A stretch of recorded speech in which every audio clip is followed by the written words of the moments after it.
सभी लगातार आंदोलन कर रहे हैं और आगे भी हम सभी के आंदोलन चलते रहेंगे। यह आंदोलन सिर्फ विद्यार्थियों का आंदोलन नहीं है, यह आंदोलन जन आंदोलन है। हम सभी के संपर्क में लगभग 55 से 57 पार्षद जो वाराणसी के हैं, हम सभी के लगातार संपर्क में हैं। चूँकि वाराणसी के भी लगातार वहाँ की उनके वार्ड के भी मरीज यहाँ आते हैं, तो वो लोग भी हम सभी के साथ सड़क पर उतरने के लिए तैयार हैं। जल्द ही हम सभी वह तिथि भी घोषित करेंगे जब हम सभी सड़क पर उतर कर क्या। इसके बावजूद ये चरम पे गुंडागर्दी चल रही है, कोई जवाबदेह नहीं है। तो हम लोग पीएम मोदी के संसदीय क्षेत्र से आते हैं, हम लोग की उम्मीदें हैं और हम लोग अपनी आवाज उठाएंगे और सभा से संसद तक हम लोग इन सब अनियमितताओं के लिए आंदोलन करेंगे। अगर आपकी बात नहीं मुझे क्या करेंगे, तो हम आंदोलनरत हैं, हम आंदोलन करेंगे। हमारी मांग है, ये केवल बीएचयू की या छात्रों की आंदोलन नहीं है, ये जो स्वास्थ्य मुद्दा है, ये केवल पूर्वांचल और बनारस ही नहीं अपितु यहाँ के झारखंड, बिहार, मध्य प्रदेश, नेपाल तक के मरीज यहाँ आते हैं। ये स्वास्थ्य मुद्दाओं को लेकर तमाम तरह आप एलिगेशन लगा रहे हैं, आप तमाम तरह नहीं माना गया तो क्या करेंगे? इसको हम जन आंदोलन जैसे हम लोग युवा हैं, लड़ने की आदत है हम लोग लड़ेंगे, लड़ने से भागते नहीं है। तो इस लड़ाई को हम लोग क्रमिक रूप से, जैसे हम लोगों ने एक दिन घेराव किया था, आज प्रेस वार्ता किया हम लोगों ने, और एक प्रॉपर रूपरेखा हम लोग के पास तैयार है कि आंदोलन की रणनीति हमारी क्या है। हम लोग मार्च करेंगे, पीएम मोदी के ज्ञापन देंगे, संसद तक जाएंगे, जो भी गांधीवादी लोकतांत्रिक तरीका हम लोग को, जो भी सरकारों जो हम मौलिक अधिकार है, जो हमारा काम है, जो हमारा दायित्व है, जो संविधान कहता है, उसके दायरे में हम लोग लड़ाई लड़ेंगे।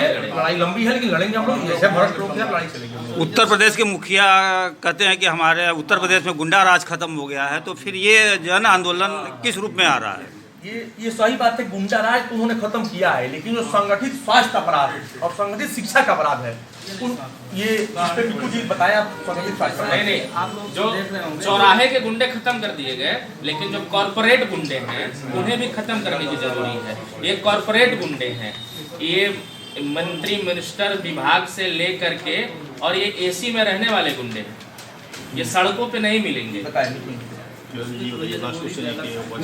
तो सब अगर आपकी बात थी योगी से कुछ कहना चाहेंगे? जी, मैं डॉक्टर जरूर देता हूँ। ये आप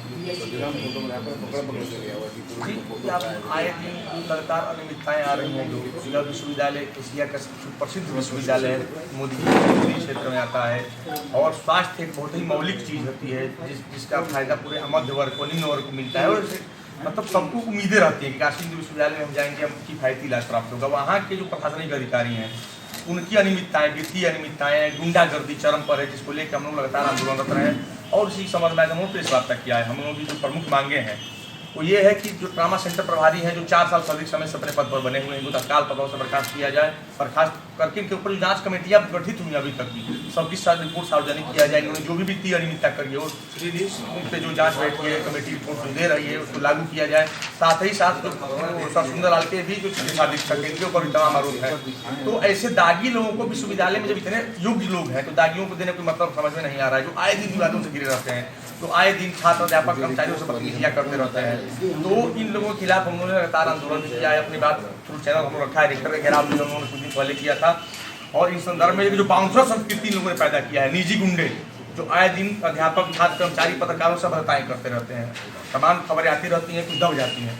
यह पहली घटना नहीं, किसी शिक्षक को पीटा है बाउंसरों ने, आए दिन ऐसी घटनाएं होती हैं। राम और रहीम का जो सच्चा डेरा सौदा था, जहाँ पर ऐसे कुकृत्य हुआ करते थे, ट्रामा सेंटर हूबहू वही बन चुका है।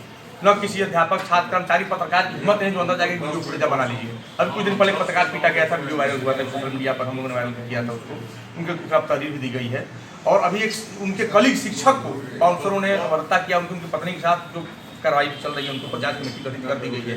लेकिन हमारा यह कहना है कि पुलिस में या फिर हम ही लोग होते हैं, तो हम लोग को जो अनुशासनात्मक कमेटी गठित की जाती है, तो हम सस्पेंड होते हैं, क्योंकि साक्ष्य टेम्पर न कर पद पर बैठते हैं तो आप जांच कमेटी को प्रोवाइड कर सकते हैं।